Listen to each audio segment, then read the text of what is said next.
Hey, what is going on, guys? In this video today, we're going to be going over 4 custom binds that you should avoid using if you play Fortnite with a controller.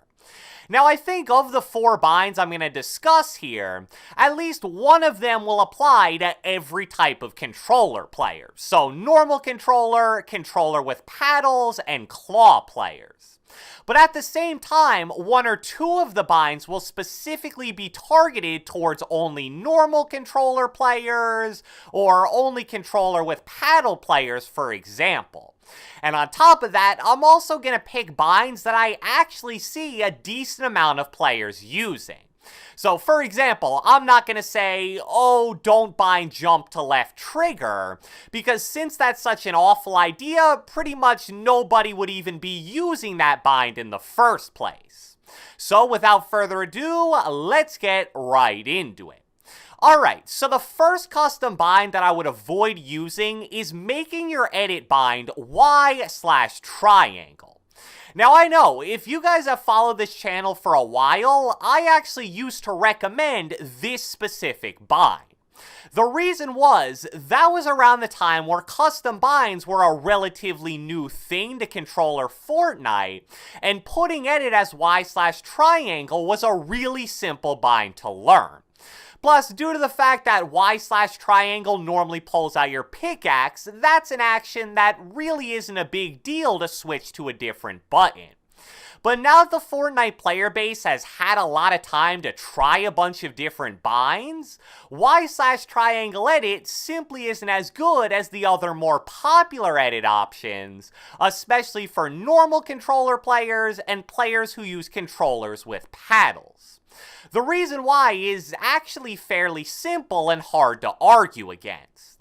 Since your right thumb is defaultly going to be sitting on right stick/R1, when you go to press Y/triangle, it's pretty much the furthest button away on the entire right side of the controller.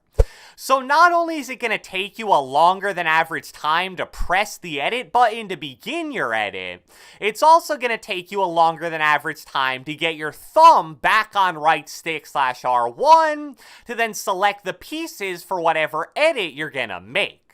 And since you're moving your finger much more than average, I also suspect that you'll be more likely to mess up selecting the correct squares for your edit as well. I suspect that Y/triangle is definitely one of the more common edit binds out there, and if you're someone who uses it, I would seriously consider switching to something new. Moving on, the next custom bind that you don't want to use, and this is one for all the normal controller players out there, is binding jump to left stick/L3. So this bind right here is basically the main reason for why I wanted to make this video in the first place. Binding jump to left stick/L3 is quickly becoming one of the more popular advanced custom binds for regular controller players. And the reasoning behind it is actually pretty solid. If you can learn to jump by clicking down on left stick/L3, you'll be able to jump and aim at the same time, since you'd be pressing left stick/L3 with your left thumb, and then aiming using right stick/R3 with your right thumb. And I'm sure you guys probably know by now that not being able to jump and aim at the same time is literally the biggest disadvantage of using a regular controller. So if binding jump to left stick/L3 fixes that major disadvantage, why would I possibly be against that bind? I mean, do I not want regular controller players to be successful or something? Obviously I do, but there's a pretty major downside to that specific bind. For controller players, Fortnite has some of the best binding and customization options of any video game out there. However, for a lot of other shooter games, you don't really have any option to customize which buttons perform which actions. For example, if I hop on a Call of Duty game like Black Ops 2 right now, I can only choose between about 3 to 4 different preset button layouts, and none of which have jump bound to left stick / L3. So let's say at any point in your Fortnite career, you want to hop on a Call of Duty game and play with your friends. Well, now you're so used to pressing left stick / L3 to jump, and in Call of Duty, I can't remember exactly what that button does, but it definitely isn't gonna make you jump.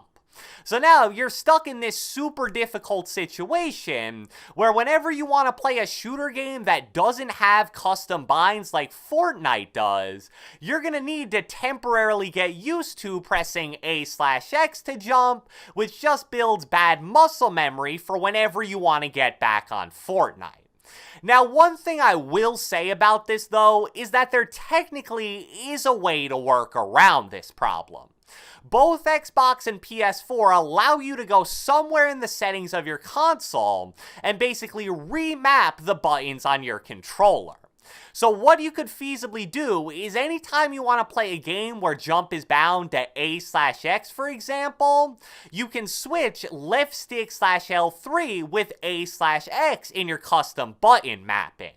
So now what would happen is anytime you press left stick / L3 while playing that other game, it'll register as if you normally pressed A/X and jump. This definitely isn't a perfect solution because switching buttons could have other negative effects depending on which game you're playing, and on top of that, you'd also need to unremap the buttons whenever you go back to Fortnite. It seems like a really annoying thing to deal with, and that's why I'd personally never bind jump to left stick / L3. But I will admit, strictly for Fortnite, it is a pretty good bind. So if you're willing to deal with the negative aspects of it, I guess I'm not totally against it. The next bind that you should avoid is specifically one for you guys out there that play on a controller with paddles, so most likely a SCUF or Xbox Elite. So probably the biggest advantage of a controller with paddles is that it allows you to bind your jump button to one of them, so you can jump and shoot at the same time. Simple enough, I'm sure we all know that. However, a mistake that a lot of people make with this is keeping your A button on Xbox, X button on PS4 as jump, and then programming one of your paddles to be bound to A/X. Obviously, this will work totally fine, and whenever you press a paddle, it'll make you jump like normal. But using that setup isn't ideal, because it makes it so that you can't bind anything else to A/X, which is a really good button for custom binds. Instead, you should do what I do and bind jump to a button you'd never use, like left or right on the D-pad, and then program that button to your paddle. If you do that, you're still going to jump by pressing a paddle, but now you're able to bind A to anything else you want. So I know a lot of people get confused when they see that I have jump bound to right on the D-pad, so that's the reasoning behind it. And the final bind that you should avoid using is having your edit and confirm edit bound to the same button. Now, this is an example of a bind that I see very commonly no matter which type of controller player you are. Although having edit and confirm edit bound to the same button is probably simple and one of the easier binds to learn, you sacrifice a lot of speed by editing like that. I talked once before a few months ago about double edit binds, which is basically what I'm referring to here. When you bind edit and confirm edit to two different buttons that you press with two different fingers, you're going to be able to edit so much faster. And if you want to just test this for yourself, because that's a concept that can be confusing for a lot of players, you actually can. First, try pressing the same button twice in a row with the same finger. Then compare that to hitting two different buttons at practically the same time with two different fingers. What you should find is that the second option really is significantly quicker. And even though double edit binds started as kind of this niche thing that only a few people used and knew the advantages of, it's quickly become incredibly common for controller players, and especially for the top level guys. At this point in time, you'll be hard-pressed to find a really good controller player that still has their edit and confirm edit bound to the same button. So, I hope you guys enjoyed this video, and if you watched the entire thing, be sure to let me know with a comment down the comment section below. Let me know whether or not you use any of the binds that we discussed in this video, and if you do, are you going to try to change that? Be sure to leave a like, leave a comment, subscribe, turn on post notifications, do whatever the heck you want, and I will catch you guys next time.